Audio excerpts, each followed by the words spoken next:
Hello दोस्तों, ये कहानी शुरू होने से पहले अगर आपने हमारे चैनल को सब्सक्राइब नहीं किया है तो जल्दी से सब्सक्राइब करके बेल आइकॉन दबा दीजिए, क्योंकि हम आते हैं हर बार एक नई सुपर मज़ेदार कहानी के साथ। सावित्री जी की बहू महिमा सुबह सुबह उन्हें नाश्ता देकर वापस किचन की ओर जा ही रही थी कि तभी डोर बेल बजी। उसने जाकर दरवाजा खोला तो सामने उनकी पड़ोसन विमला जी खड़ी थी। उसकी आदत थी कि जब तक वो सुबह सुबह 2-3 घरों में झांक न ले उनको चैन नहीं मिलता था। वो सावित्री जी को नाश्ता करते देख हंसते हुए बोली, वाह सावित्री बहन, आपकी तो क्या किस्मत है। बेटे और बहू दोनों आपका कितना ख्याल रखते हैं। हमसे पूछो तो हमारी बहू को यह तक याद नहीं रहता कि मैंने नाश्ता किया है या नहीं। ये सुनकर सावित्री जी के चेहरे पर गर्व की झलक उतर आई। उन्होंने अपनी बहू की ओर देखते हुए कहा, मेरी बहू सच में बहुत समझदार है, हम सबका बहुत ख्याल रखती है। सास के मुंह से ये सुनकर महिमा के होठों पर भी हल्की सी मुस्कान आ गई। उसने सर झुका लिया और बिना कुछ बोले वापस रसोई की ओर चली गई। पूरा दिन भर बीतने के बाद शाम को सावित्री जी अपने कमरे में बैठी डायरी लिख रही थी कि तभी हल्के से दरवाजा खुला। देखा तो उनका बेटा राहुल मुस्कुराते हुए अंदर आया और बोला, माँ, आप भी ना पता नहीं क्या लिखती रहती हैं। अरे कभी आराम भी कर लिया करो। ये सुनकर सावित्री जी ने डायरी बंद करते हुए कहा, अरे बेटा, यह लिखना ही तो मेरा आराम है। तभी राहुल माँ के पास आकर बैठ गया और प्यार से बोला, वैसे माँ लिखती क्या हो आप इस डायरी में? तो सावित्री जी मुस्कुराकर बोली, बस बेटा, कुछ दिल की बातें। इनको लिखने के बाद मुझे सुकून मिलता है। सबको सुनाने के लिए नहीं, लेकिन हाँ, जब मैं नहीं रहूंगी तो यह डायरी मेरी सबसे बड़ी याद बनेगी। ये सुनकर राहुल थोड़ा भावुक होकर बोला, माँ, आप ऐसी बातें मत किया करो। मैं चाहता हूं कि आप हमेशा मेरे साथ रहें। तो सावित्री जी ने बेटे का हाथ थामते हुए कहा, अरे माँ बेटे का रिश्ता तो सांसों से भी आगे चलता है। तू जहाँ रहेगा मुझे अपने पास ही पाएगा। राहुल ने सिर झुका लिया और फिर धीरे से बोला, माँ, मैं जिंदगी में जो भी हूं आपकी वजह से हूं।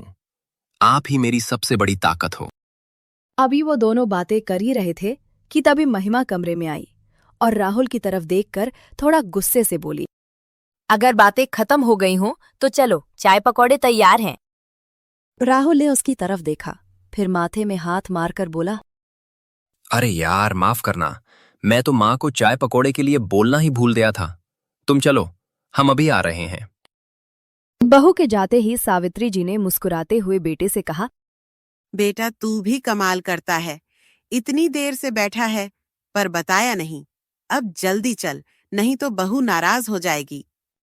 राहुल ने हल्का सा सिर हिलाया और दोनों माँ बेटे हंसते हुए बाहर आंगन में आ गई। तभी महिमा उनके लिए चाय और पकौड़े ले आई तो सावित्री जी ने चाय के साथ एक गर्मा गर्म पकौड़ा खाते ही कहा, बहू, सच में पकौड़े तो बहुत अच्छे बने हैं। दिल खुश हो गया। राहुल भी मुस्कुराकर माँ की तरफ देखते हुए बोला। हाँ माँ, सच में आज के पकोड़े तो बहुत ही अच्छे हैं। तभी महिमा हल्के से मुस्कुराई और बोली, बस बस, अब ज्यादा तारीफ मत करो। इतना कहकर वो रसोई में खाना बनाने में जुट गई। रात को खाना खाने के बाद सावित्री जी टीवी पर न्यूज़ देख रही थीं। तभी राहुल उनके पास आकर सोफे पर बैठ गया और थोड़ा नाराज होकर बोला, माँ, आप हर बार ये न्यूज़ ही क्यों देखती रहती हो? इतने अच्छे अच्छे सीरियल आते हैं, वो क्यों नहीं देख लेती? तो सावित्री जी हल्की मुस्कान के साथ बोली, सीरियल में आखिर क्या रखा है बेटा? वही झगड़े लड़ाइयाँ। इसलिए दुनिया की खबरें देखना ज्यादा अच्छा लगता है। वैसे भी किसी भी औरत को बाहर के हालात से बेखबर नहीं रहना चाहिए।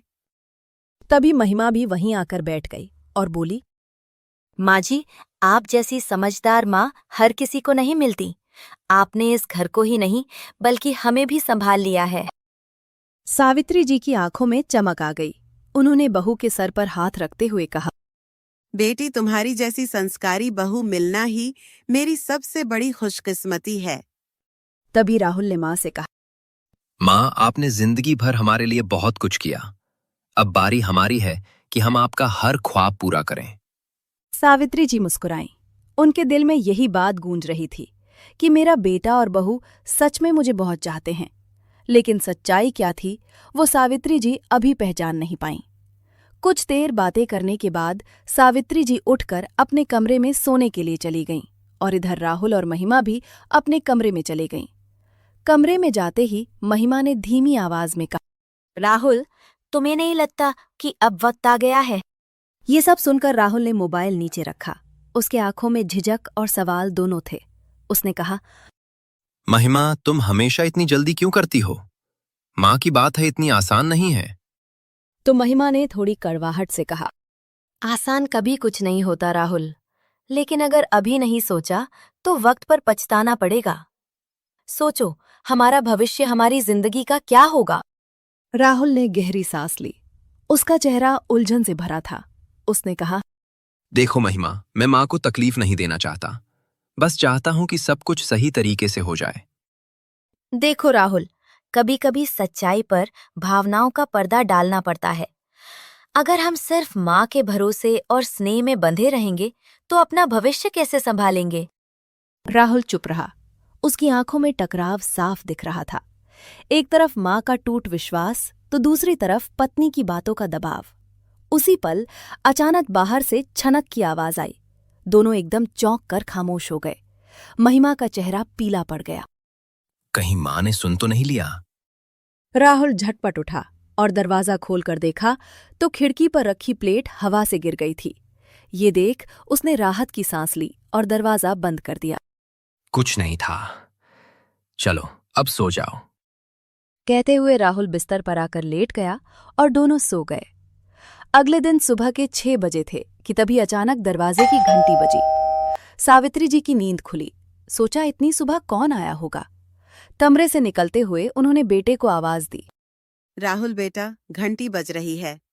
अपनी माँ की आवाज सुनते ही राहुल उठकर दरवाजे तक पहुंचा और जैसे ही दरवाजा खोला तो सामने पड़ोस की शांति काकी खड़ी थी। बाल बिखरे हुए, चेहरा आंसुओं से भरा, हाथ कांप रहे थे। उन्हें देख राहुल घबरा गया और बोला, काकी, आप इतनी सुबह सुबह क्या हुआ?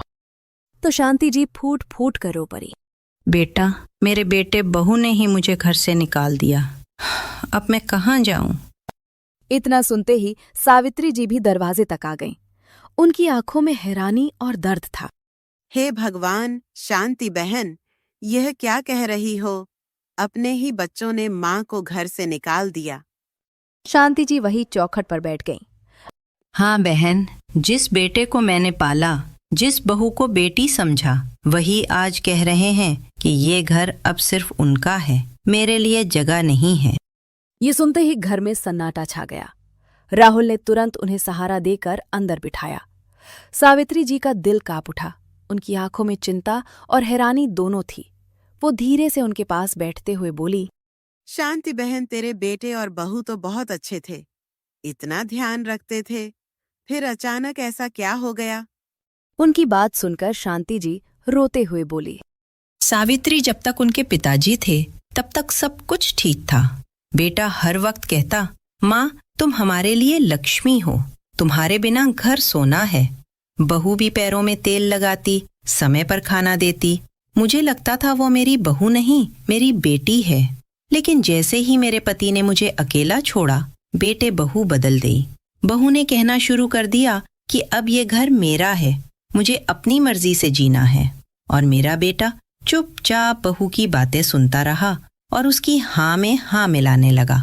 कल रात तो दोनों ने साफ कह दिया कि अब आप कहीं और जाकर रहें, हमें अपने ढंग से जीना है। ये सुनते ही सावित्री जी का दिल दहल उठा। उनका गला भर आया। आपने हमारे चैनल को सब्सक्राइब नहीं किया है तो जल्दी से सब्सक्राइब कर लीजिए। इस वीडियो को लाइक, शेयर, कमेंट करना ना भूलें। फिर मिलेंगे अगले एपिसोड के साथ।